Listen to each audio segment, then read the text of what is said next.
Welcome, everyone, to the 40 Days of Peace, commemorating the work and legacy of Martin Luther King and the charge that he gave us to work towards a more peaceful world.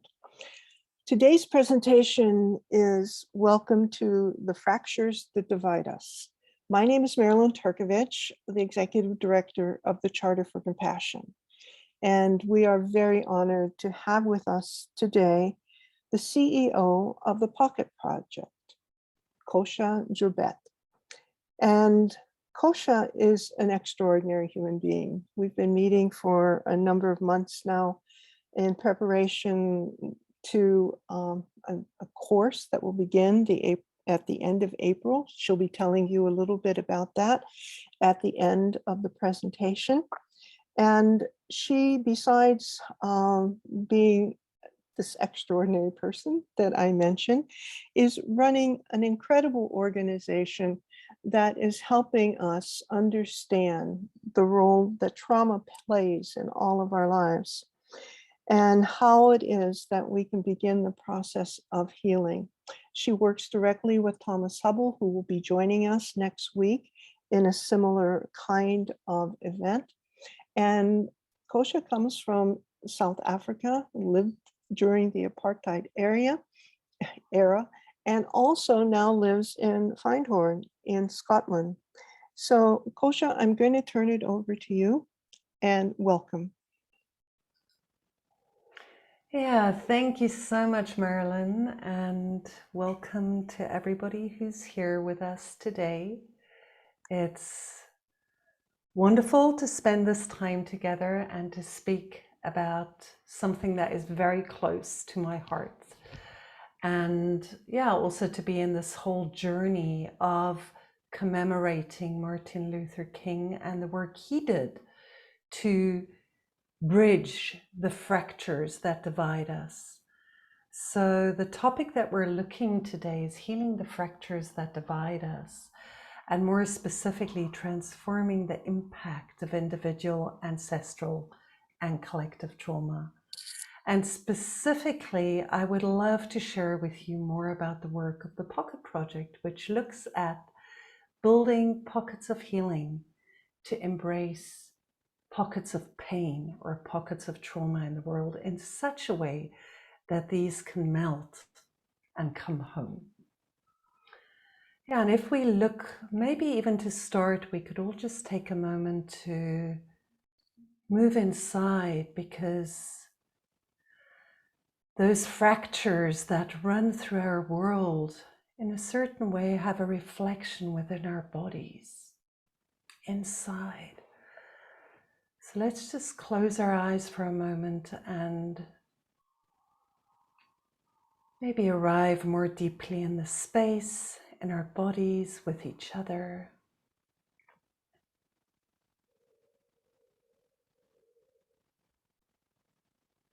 And just noticing how deeply are we currently at home in our own bodies. Right in this moment.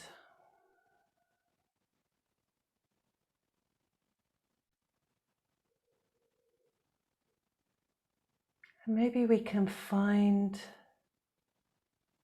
places in our body where the flow is very free, there is a lot of energy moving.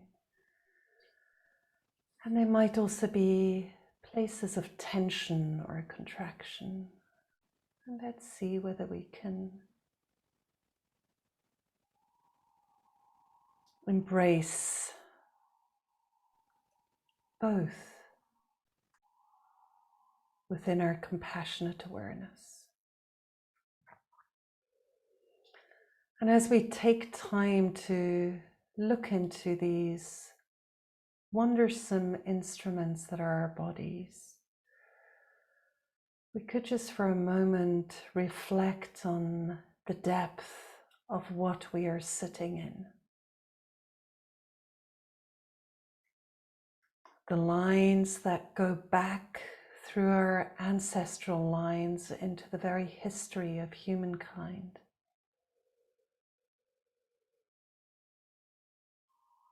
back through time into the evolution of life on this planet.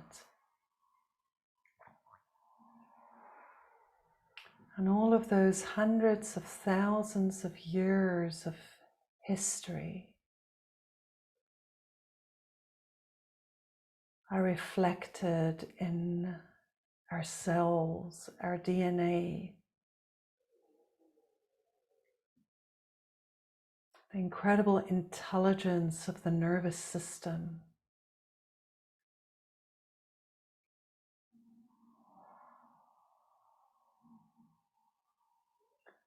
And all the integrated wisdom and all the resources that our ancestors and their ancestors collected led to us sitting here now.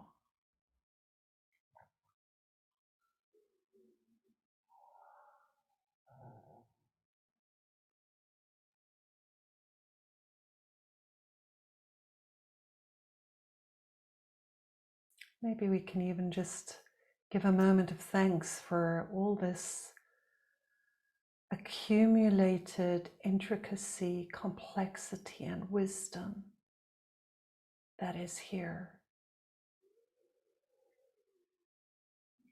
And also for a moment to honor that there is also unintegrated history that we may carry in us.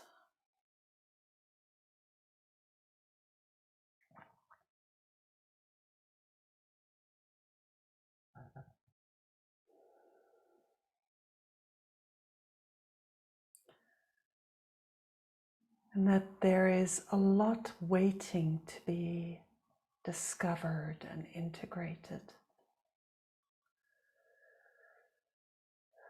And maybe we can also just take a moment to tune into the fineness, the delicacy of our nervous systems.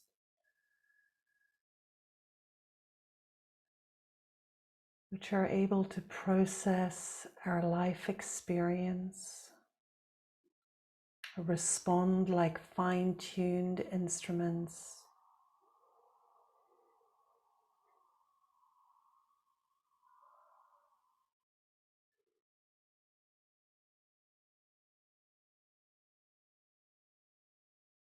If our nervous systems are open and vibrating freely, we're like a tone, like a music that we can, a rhythm that is there in our nervous systems.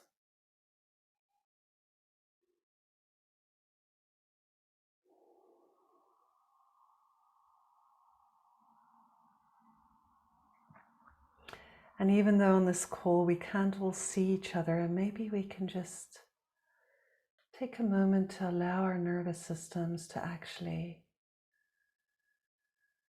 notice that none of us is alone in this space. Even watching this recording maybe later, that we're connecting to other people in this space. And with that, you might come back. So in a way, what I'm going to be sharing today is like a preparation also, you could say, for a call that will be held by Thomas Hübl next week on the turning towards individual, ancestral, and collective trauma. And I really invite you to come back for that call, and because it will be like a deepening of what we're sharing today. And if we look at what is trauma, we just spoke about the sensitivity of our nervous systems, and usually our nervous systems are able to really process what we experience in each moment. But there are also moments where the experiences are simply too intense to be processed, and they overwhelm our nervous system.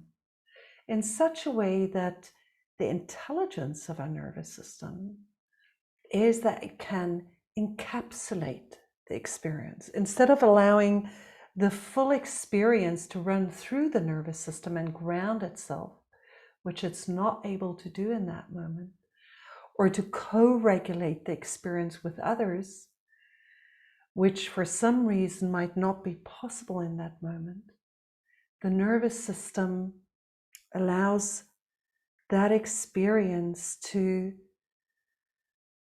be pocketed off, frozen in time and space, put aside for a later moment where in the future, maybe this person, the same person, becomes able, has the resources, has the connection to others that is needed to actually look at the intensity of the experience. Or if it's an historic event or an ancestral event, maybe it's even future generations that take the time, that have the resourcing to turn towards a painful event, a painful expression of culture, and has the time to allow it to melt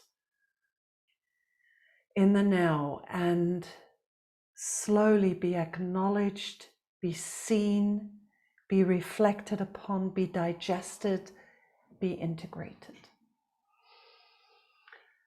And as we move towards that time, wherever there is traumatic content in our fields, whether this be in our individual experience or in our cultural experience, in our collective experience, it's as if we have spaces of unconsciousness, absencing, as Otto Scharmer calls it, that appear in the field between us. Fields of trauma that are very formative for the way we build culture, the way we experience our normal reality, but are like an unseen ingredient where we can see the results, we can see the effects, but we cannot see the origin. The origin has disappeared into a frozen state. And I would like to share a little bit very concretely about the work that we do in the Pocket Project to turn towards these contexts and allow them to melt again. So I'm going to share a presentation with you, which, I'm already sharing, so apologies for that. Just give me a moment. There you go. So healing the fractures that divide us. Yeah, we can imagine that there's like a scar tissue running across the world, but also between us as human beings, through our cultures, and even through our bodies. And whenever those scars of trauma are touched, we also touch the content that was too intense to be processed at the time, and we shy away from it. So the scar tissue becomes like fractures that divide us within, without, and it's only as we start turning towards them that we find the resources to start integrating them. And, oh, sorry, that was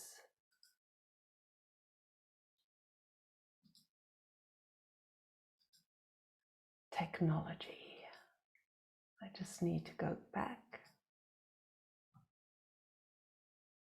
There you go.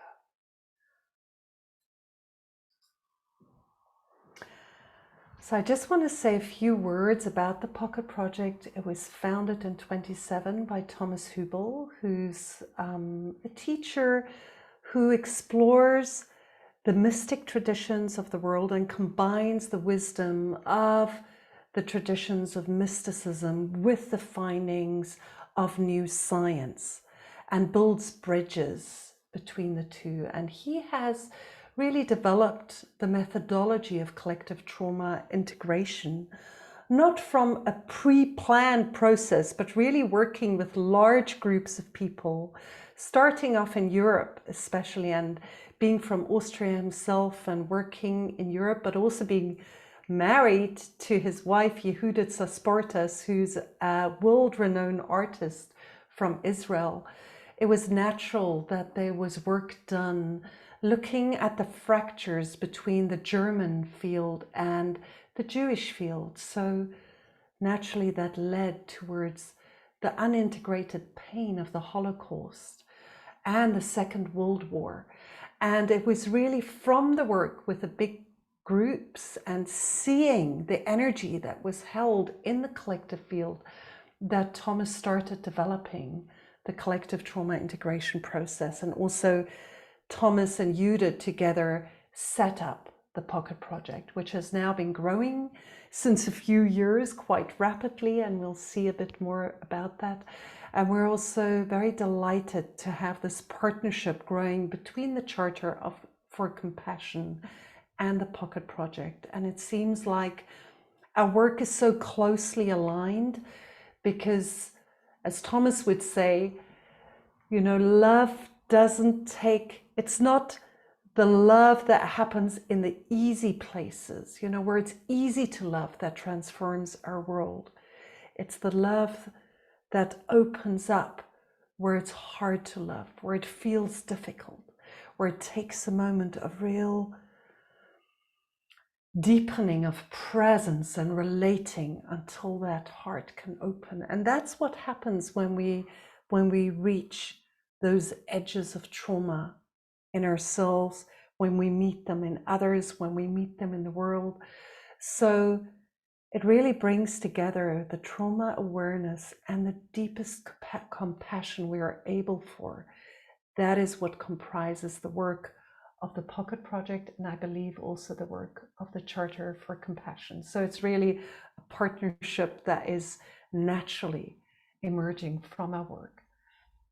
So our vision is really that by addressing individual, ancestral, and collective trauma, we can address the fragmentation that is visible in this world. And this is a time where it feels like there is more and more awareness growing in the world. And at the same time as more awareness comes in, also the fractures that divide us become more visible. And we see the movements around anti-racism, anti-colonialism, really looking at the trauma that racism, colonialism, gender violence, wars, etc. created in the world. That as we wake up as humanity, as we look at the trauma of climate change, as we wake up, both the fragmentation becomes more visible and the beginning of the healing work starts expanding. So we've also, in parallel to what feels like an increasing crisis and fragmentation, we've also seen more and more interest in looking at individual trauma, and now more and more seeing that individual trauma is deeply embedded in ancestral and collective trauma, and one cannot be healed without honoring the embeddedness in the other. And we also believe that as we do this work, it's incredibly effective work as we aim to shift humanity towards a path of collaboration, innovation, and emergence. And I'll just say a few words about our theory of change. And we can send through a link so you can all watch this later if you like. But what we see is that, and I'm sure you've experienced this in your lives, that if people come together in a way where presence, deep relational sensing and coherence becomes possible. In your language, this might be experiencing a sense of safety and intimacy, belonging, being. That naturally, once we stay in that space, the opportunity arises to look at deeper content. If we are listened to deeply enough, we might surprise ourselves by releasing memories, inner impulses, feelings even that we might have in our bodies, in our emotions, in our mind that we were not aware of before. And these kind of related spaces, we call them healing communities, allow us to consciously turn our attention towards traumatic content. This might be content that naturally arises because there is a natural healing impulse in life. So, you might also experience this in your intimate life relationships, like you come together, you fall deeply in love. There is a growing sense of coherence and compassion for each other. And then very naturally, the deeper levels of trauma start arising, searching for healing. And that's often where the relationship runs into trouble, because we don't yet have the skill set, the knowledge set to distinguish conflictual behaviors and really understand that many of these are actually symptoms of trauma.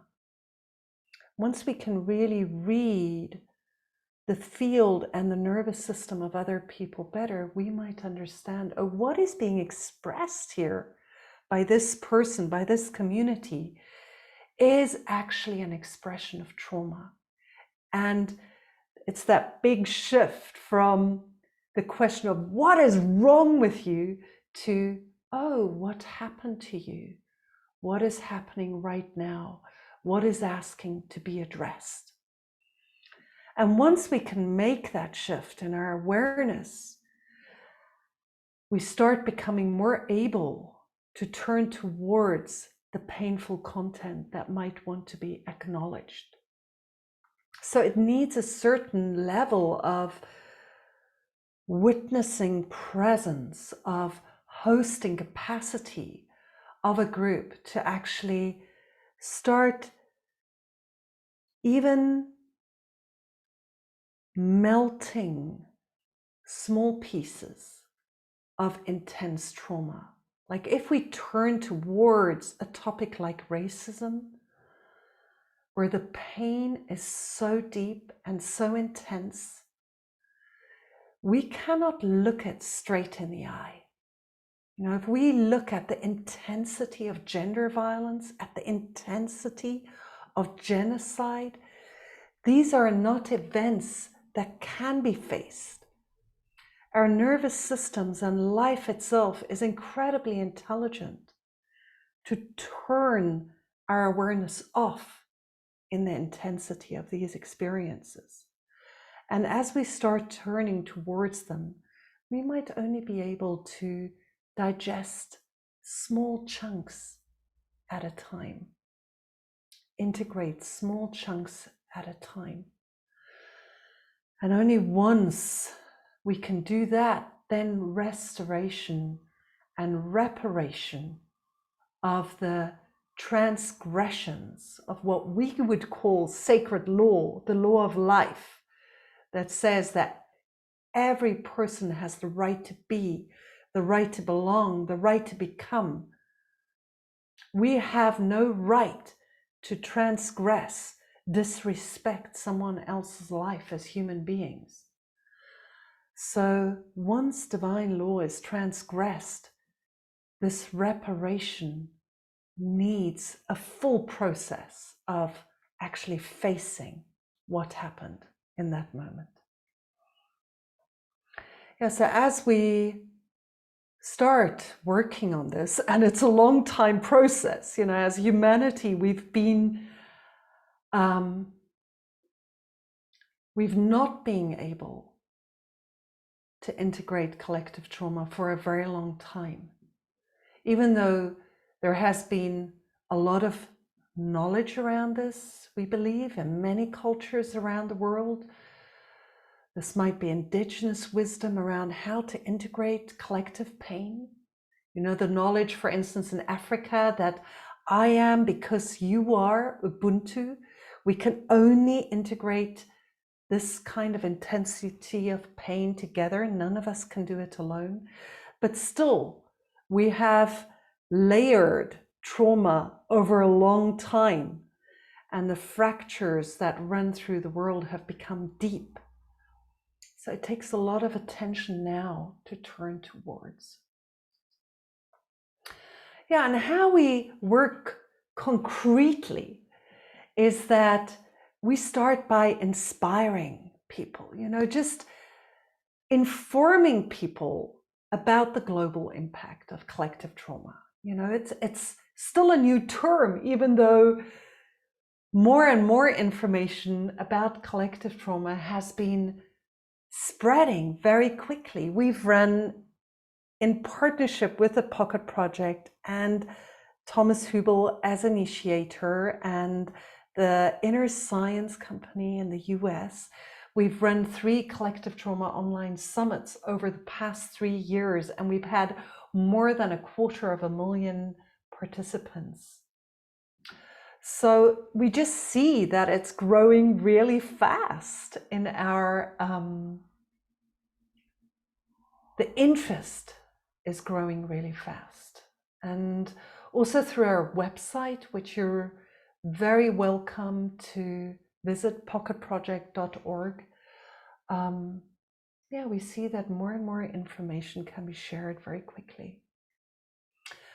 Yeah, and then we invite people to engage with us. So we have regular community calls, which are calls where we invite people to really come back to the basics of our human capacity to be with, to be, our capacity to be present. And with that, we mean embodied presence, where we feel our body fully, where we inhabit these amazing instruments, where we start coming home to our emotions and really becoming coherent beings, where when we speak, our bodies speak the same language as our words, where we can allow our minds to rest within our bodies, where we can acknowledge that our bodies are actually a part of this planet. Yeah, maybe also acknowledge that there is more to us human beings than this body, that we have a divine aspect as well.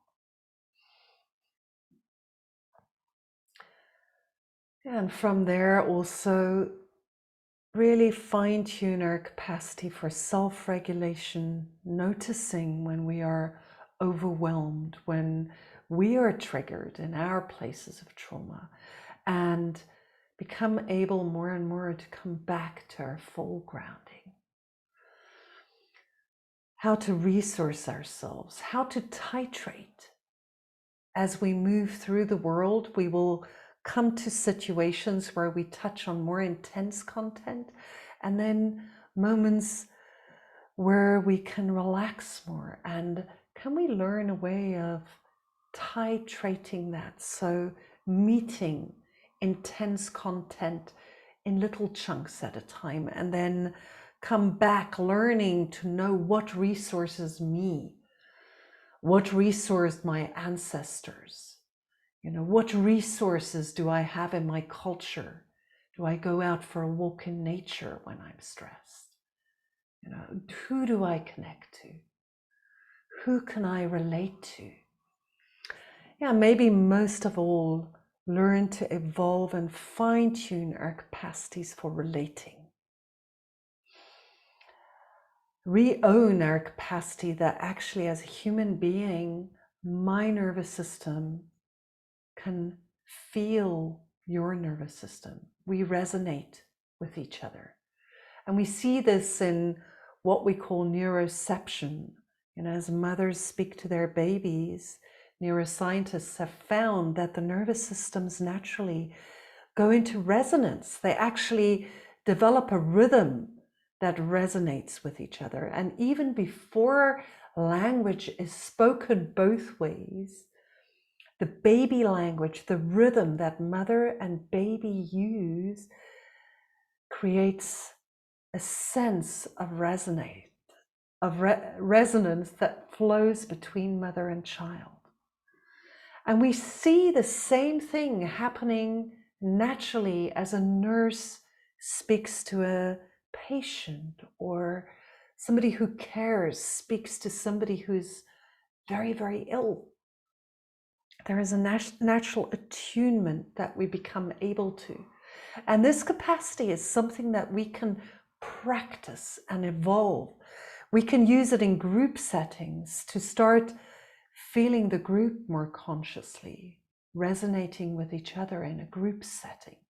And often we use these skills unconsciously, like we can sense an atmosphere in a room as we walk in, or as we might get a call and suddenly get a sense of who might be on the other side of that call. So we often surprise ourselves with the sensitivity of the nervous system. And this is something that we can really evolve and develop into something that can be scientifically measured, neuroception. And with that, we can support each other with co-regulation. So where we become aware that somebody else is actually very triggered in a moment, and we become able, when we are resourced enough, not to follow them in their fear, trigger, but be with them, attuned to them in a way that allows them to have a larger space, and therefore ground what they're feeling more easily. Yeah, so these are the kind of things that we practice in our community calls. And we also actually, I don't have this here in the slides, but we have more and more local practice groups, like there are compassionate circles in different cities around the world. So we have practice groups for these basic skills around the world. And another important part of our engaging is to really reach out to people of color from the global south, or people who've experienced systemic exclusion anywhere in the world, and to offer them access to training, to special programs. And we acknowledge that as the Pocket Project, our roots were, as I shared at the beginning, in a European context. We started our exploration from the context of the Holocaust and the deep pain between Jewish and German people, the deep fractures in the European field. And then Thomas Hübl expanded his work into the US, into Latin America, into China, and therefore the cultural fields that we started working with are expanding slowly, but it's each time through the nervous systems of people who have experienced particular fields of trauma.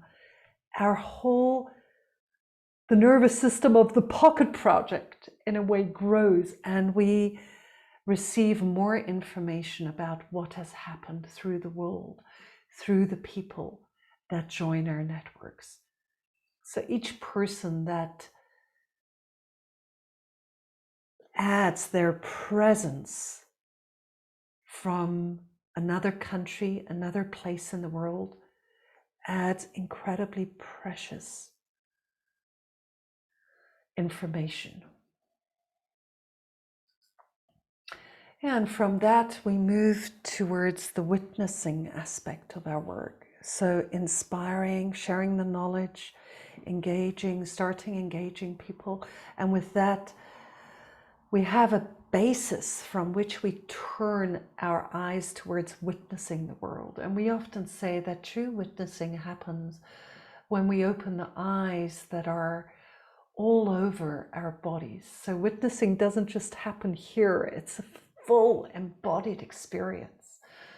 And often when we listen to the news of the world, we listen to the news only on an information level. You know, this can be like many aspects of our reality today that we might take as normal, which are actually symptoms of trauma. So only reading the news and processing the facts, 500 people died in this event, as a fact, and then the next fact, and then the next fact, without allowing it to actually land what that information means in a deep level.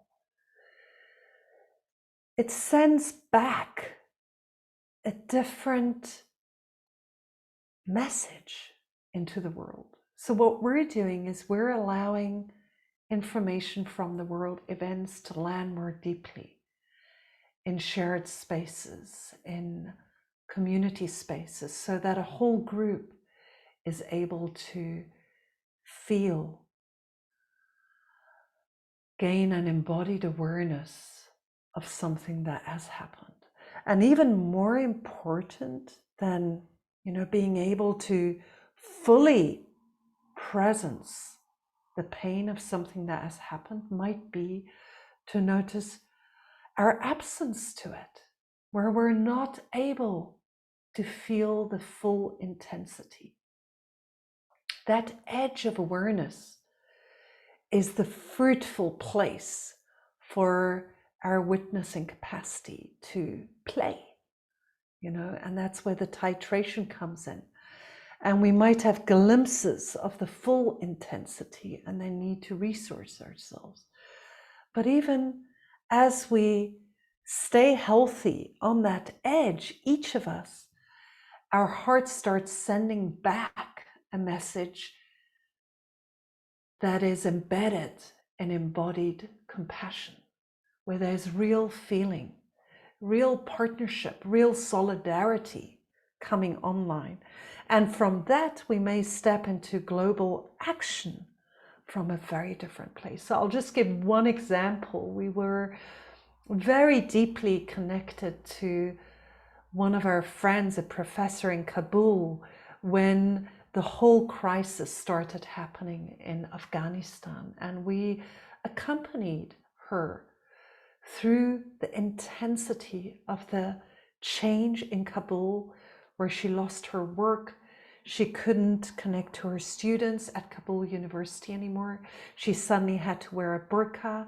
She tried to get to the airport and get one of those last flights out. It wasn't possible. We were with her while she was beaten. We were literally with her on her phone while she was beaten by people from the Taliban and told to go back home. And then we really, as a community, collected funds, sought pathways until we were able to find a pathway for her to now continue her PhD studies in Canada. Or we just had a global social witnessing call about the fires that happened in Boulder, Colorado, not long ago, where we heard from people who lost their homes. The chief of the fire brigades who shared about how his people felt, journalists who shared. So these are the kind of events that we bring our witnessing presence to. And the next one will actually be about the situation in the Ukraine. And will take place on the 28th of February. So if you're interested in participating, you're welcome to go and have a look on our website.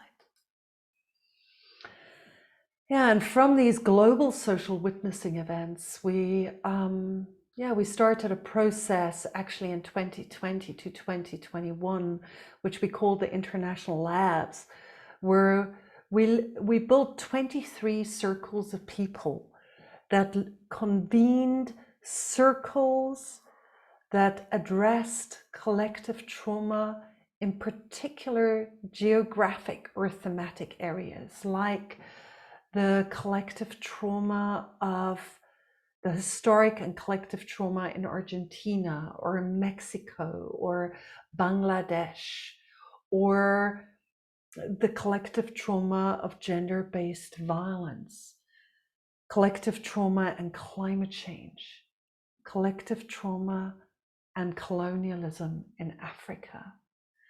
Yeah, we had 692 participants in these labs, and over 90 team members.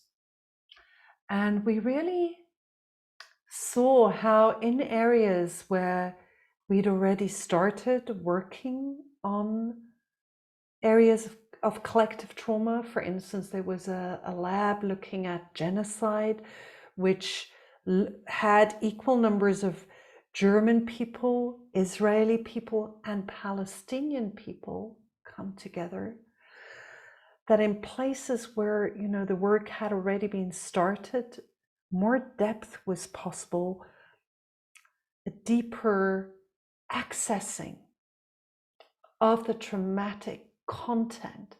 And in labs where the pain is still so raw, like colonialism in Africa, that there is a lot of surface intensity that is touched upon. And even a lab, these ran for 9 months over 12 sessions with a lot of group process around it, that we can really just touch actually on the acknowledgement, the actual acknowledgement of what historically happened.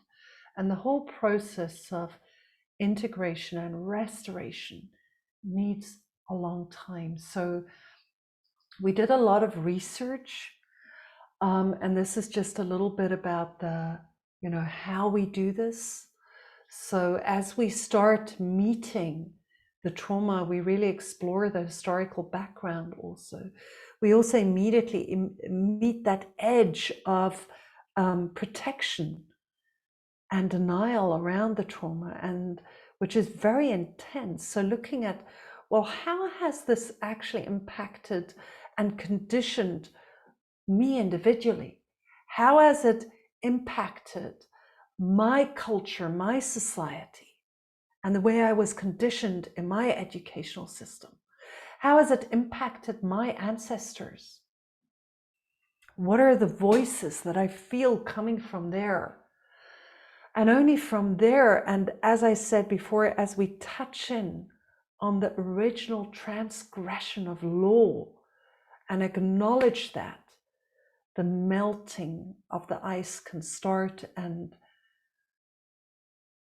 we gain the tools that can lead to integration, what we would call forgiveness. So we would say that forgiveness arises naturally once acknowledgement, integration, restoration, reparation has taken place. So forgiveness is a result of the process, not an ingredient as far as we see. And out of that, new capacity for societal transformation and creativity flows. Yeah, so as we do all these, we run these programs, we also run a very close system of evaluation, because we know that as an organization that deals with trauma, in the world, of course, that will have a deep effect on us. And trauma creates blind spots within our own system, within our organization. And the blind spots that we have, especially as an organization coming from European roots, of course, we carry these blind spots into the world. So we need to hear the voices. We need to receive the feedback from everyone who participates and really learn from that feedback, drip by drip by drip, so that it drips into those places of unconsciousness within our organizational structures, our system, our personalities, even as team, and come to those fractures and cracks within us to bring healing medicine. So we're also really working with various different universities and institutes for research around the world now to really research more precisely the processes that happen around collective trauma integration. Yeah, and from all of this, we've started developing our educational programs, and Marilyn already mentioned that we're about to launch on a partnership for a concrete training that we will offer later this year. And this is an update and a refinement of a training that we offered last year, which is the trauma-informed leadership training. And this was a training very specifically addressed at NGOs, aid organizations, SMEs, and just civil society around the world, change agents who really want to make a difference and want to become able to not respond to the symptoms anymore, but to go deeper and start responding to the origins of the fractures that we see in the world, which starts by being able, in my team member or in the person I'm working with, to recognize, oh, this is a trauma symptom. This needs me to come fully present now, to start attuning my nervous system to this person, to provide space and the necessary resonance that might initiate at least presence, relating, and possibly the capacity for a larger witnessing present to come between us that might allow for a new response to emerge instead of me reacting to what is a triggered state.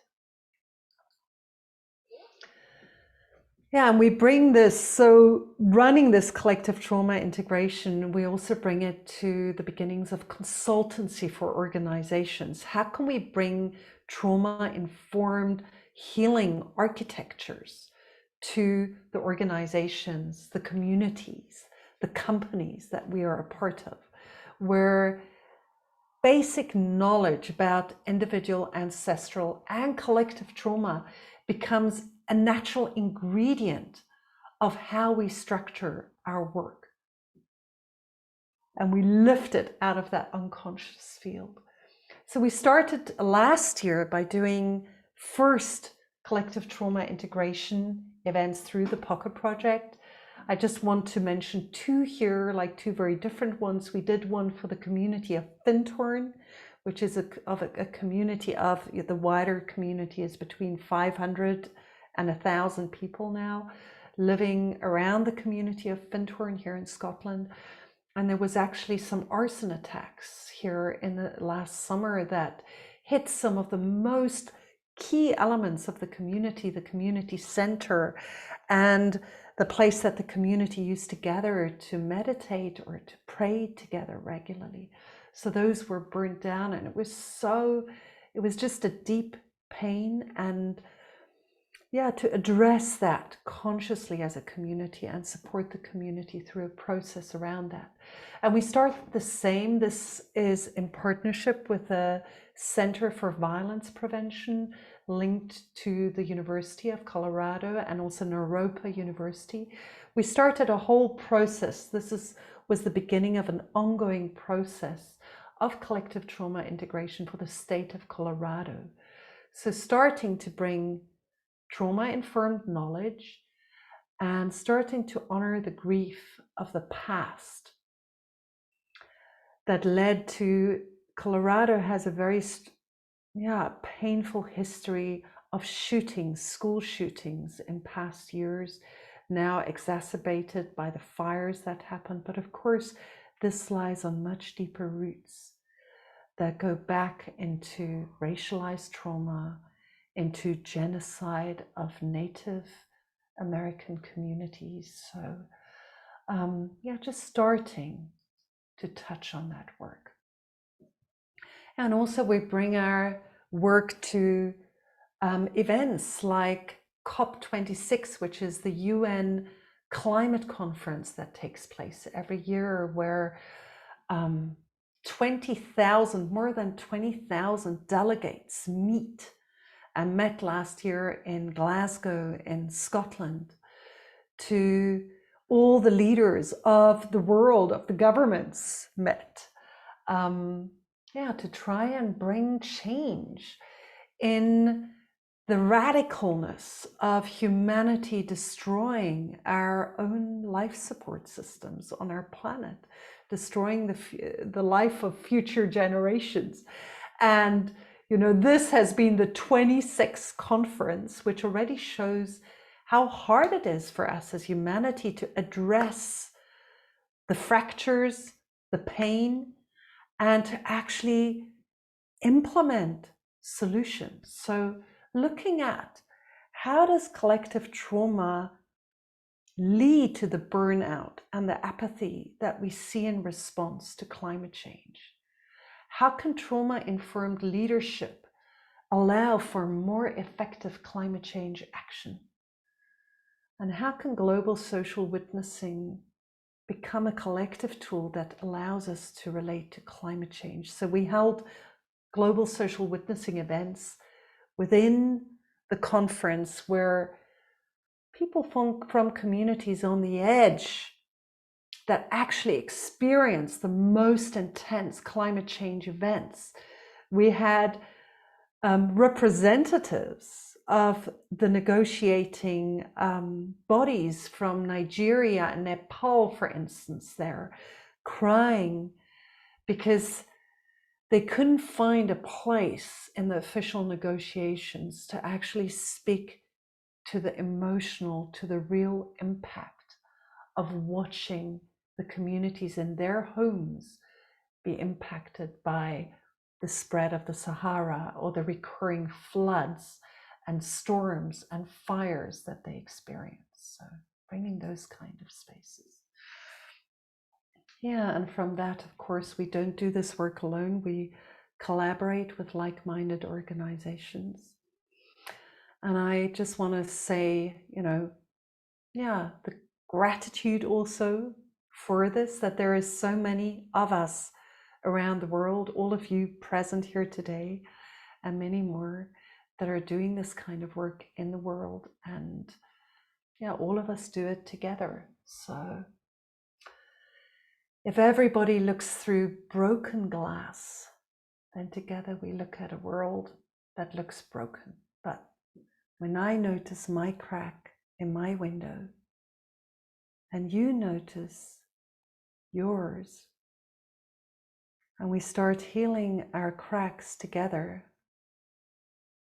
then we can begin to look at the world through clear glass. And that's what trauma healing does. It starts unifying the world. Yeah, so thank you so much for being with us here today. And I just want to say a deep thank you to you. And you can visit our website. And I think we can find a way to get this. It's just a simple link that will allow people to watch this again if they would like to, Marilyn. I'll send it to you and maybe we can put it under the recording or somewhere that people are interested. And well, yeah, thank you.